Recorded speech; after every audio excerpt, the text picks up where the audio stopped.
Subscribe பட்டனை அமுக்குங்க, bell பட்டனை அமுக்குங்க. வாழ்க வளமுடன். இப்படிக்கு பாட்டி வைத்தியம். வணக்கம்ப்பா, உங்கள் பாட்டி பேசுகிறேன்.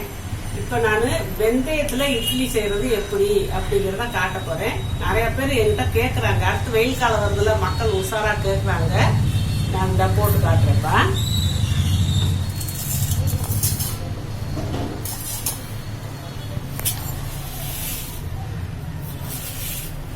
ஒரு கப்புப்பா 200 கிராம் வச்சுக்கோம்.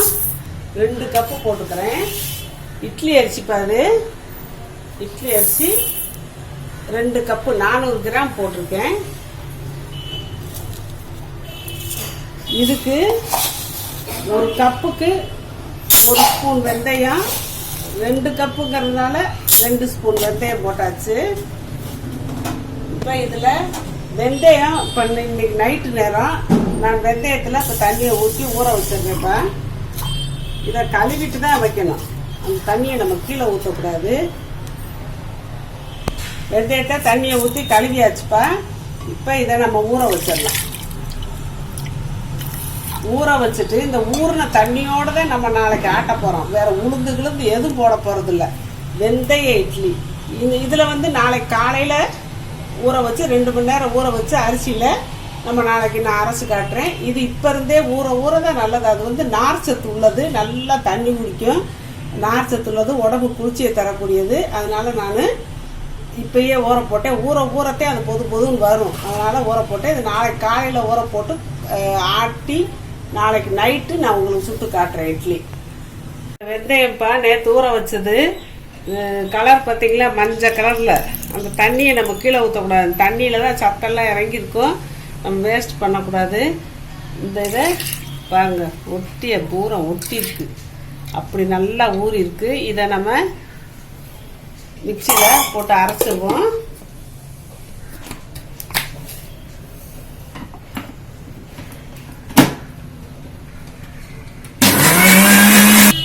இந்த அளவுக்கு இருக்குப்பா. இன்னும் கொஞ்சம் தண்ணி தெளிச்சு நம்ம அரைச்சிக்கலாம்.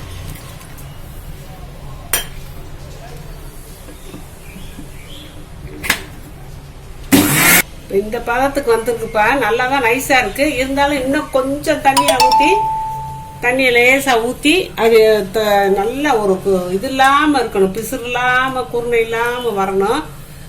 பொங்க அரைக்கணும். இந்த ஒரு தடவை மட்டும் போட்டு எடுத்தோம். நல்லா ஒரு இது இல்லாமல் குருணையெல்லாம் வலுவலும் நல்லா அடிச்சிருச்சுப்பா.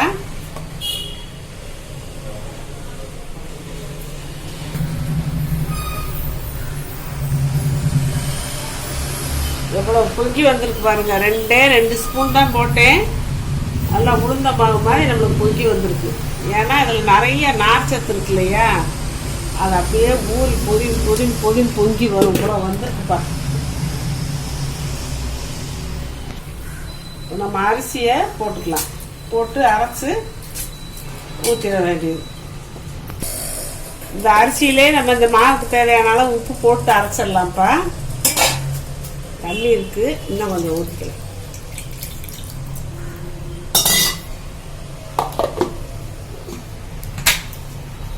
இப்போ இட்லி மாவு நம்ம அரைப்போம்லப்பா, அதே அளவுக்கு அதே பதத்துக்கு நான் அரைச்சாச்சு. இப்போ ஊற்றுறேன்.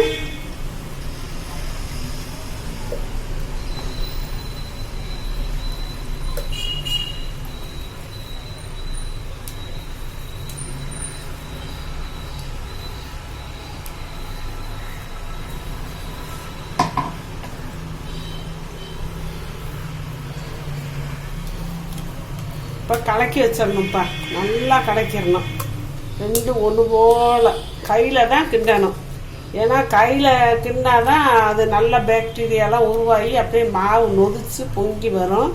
எப்போவுமே நம்ம இட்லி தோசைக்கு மாவாட்டினா நம்ம கை வச்சு தான் நம்ம கரைக்கணும்ப்பா.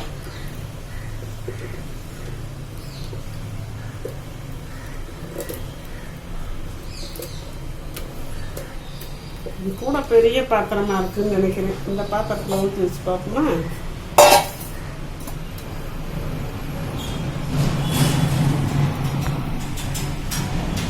போதும், இந்த பாத்திரமே போதும். இது பொங்கி வர சரியா இருக்கும். இந்த பாத்திரத்தில் ஊற்றிட்டப்பா. இது பொங்கி வந்தால் அவ்வளவு வரும். தாராளமாக பொங்கி வரட்டும். இப்போ நம்ம இதை மூடி வச்சுருவோம். சாயந்தரம் நான் இட்லி ஊற்றி காட்டுறேன் உங்களுக்கு. இந்த இவ்வளவுதான் நான் ஆட்டி வச்சேன். இப்போ இவ்வளோ வந்துருச்சு, நல்லா பொங்கிருச்சு. இப்போ நம்ம இதை இட்லியாக ஊற்ற போகிறோம். இப்போ வந்து இந்த இட்லி தட்டில் நம்ம துணி போடுறதில்ல, எண்ணெய் தடவியே நம்ம செஞ்சிடலாம்.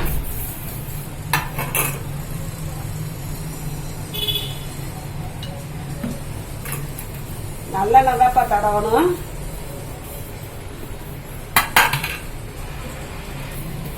ரெண்டு தட்டுலையும் நான் தடவி வச்சுக்கிறேன் எண்ணெய். இப்போ நுரையா இருக்கும். நம்ம ரொம்ப கலக்கக்கூடாது, லேசாக கலக்கலாம். ரொம்ப கலக்குனா ஒரு சாஃப்ட்னஸ் நம்மளுக்கு கிடைக்காது. எப்போவுமே எந்த இட்லி ஊற்றினாலும் அந்த மாதிரி தான் செய்யணும். இப்போ நான் ஊற்றுறப்ப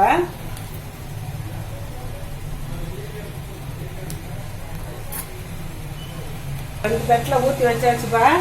அடுப்பில் தண்ணி வச்சுருக்கேன், கொதிக்கட்டும். இந்த தண்ணி கொதிச்ச பிறகு நம்ம தட்டில் இருக்கிறதுக்கு வைப்போம். இப்போ கொதிச்சிருக்கும்ப்பா, பாருங்க தண்ணி நல்லா கலகலகலன்னு கொதிக்குது.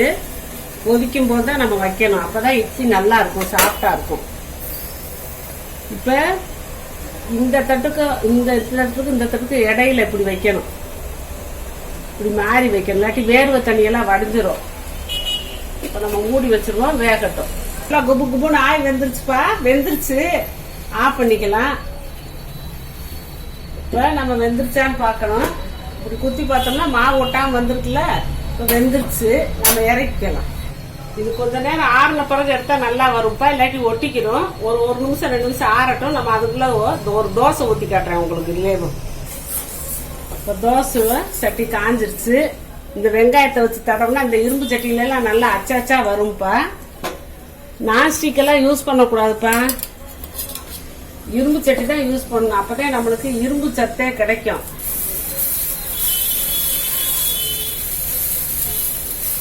ஊத்தாப்பம் மாதிரி நான் ஊத்துறேன். ஏன்னா இதுல மாவை தண்ணியா இருந்தா கொஞ்சம் இதா வரும்.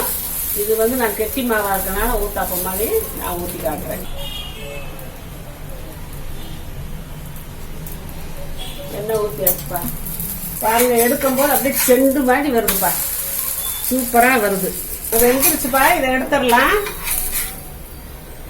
பாருங்க, தோசை அப்படியே பூவா இருக்கு. இப்ப இந்த நம்ம இட்லி எடுப்போமா. ஒரு கத்தி வச்சுக்கிட்டு இப்படி எடுக்கணும். ஒரு நிமிஷம் 2 நிமிஷம் ஆறுனா தேப்பா நல்லா வரும்.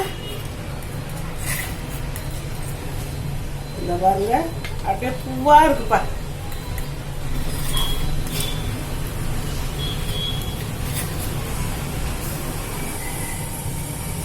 பாருங்கப்பா, அப்படியே பூவா இருக்கு. பிச்சை பாருங்க, அப்படியே பூவா வருது, சூப்பரா வந்திருக்கு. ஏன்னா நம்ம ராத்திரியே ஊற போட்டு நல்லா பொங்க நம்ம ஆட்டினா, அதனால சூப்பரா இருக்கு. இப்ப வந்து இதுக்கு தக்காளி குருமா, தக்காளி சட்னி. ஏன்னா வெந்தயம் வந்து கொஞ்சம் கசப்பு தன்மை உடையது, அதனால வெந்தய மாவோ இட்லியோன்னா நல்லா புளிக்க வைக்கணும். புளிக்க வச்சுட்டு அப்போ ஊத்துனா தோசையெல்லாம் கம்ம வாசமா இருக்கு. ஏன்னா அந்த வெந்தயம் கலந்துருக்கிறதுனால வெந்தய தோசை சூப்பரா வாசமா இருக்கு. நம்ம இந்த தக்காளி குருமாவை வச்சு சாப்பிட்டோம்னா அட்டகாசமா இருக்கும்ப்பா. நான் ஏற்கனவே வெந்தய களி போட்டிருக்கேன்.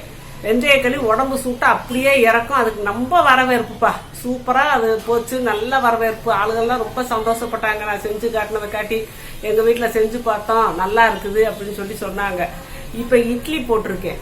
இந்த மாதிரி நம்ம உளுந்து காலம் போற நம்ம உளுந்து சேர்த்துக்கிட்டே இருக்கோம். வெயில் காலத்துல நீங்க ஊடமாட இந்த வெந்தய இட்லி, வெந்தய தோசையெல்லாம் கம்மன்னு வாசமா இருக்கும்.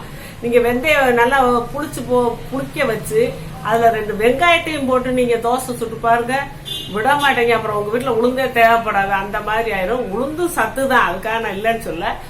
கூட வெந்தயத்தை போட்டு சுட்டு நீங்க இது பண்ணிக்கோங்கப்பா. வாழ்க்கை வளமுடன். இப்ப நிறைய பேர்ப்பா நான் அவங்க கொஸ்டினுக்கு ஆன்சர் சொல்றதுலன்னு கேக்குறாங்க. சொல்லிக்கிட்டு தான் இருக்கேன். நான் அதுக்குன்னு சொல்லி பார்வையாளர்கள் கேள்வி பதில் நான் போட்டிருக்கேன்.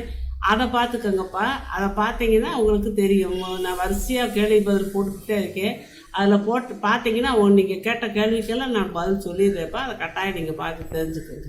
சப்ஸ்கிரைப் பட்டனை அமுக்குங்க, பெல்லு பட்டனை அமுக்குங்க. வாழ்க வளமுடன். இப்படிக்கு பாட்டி வைத்தியம்.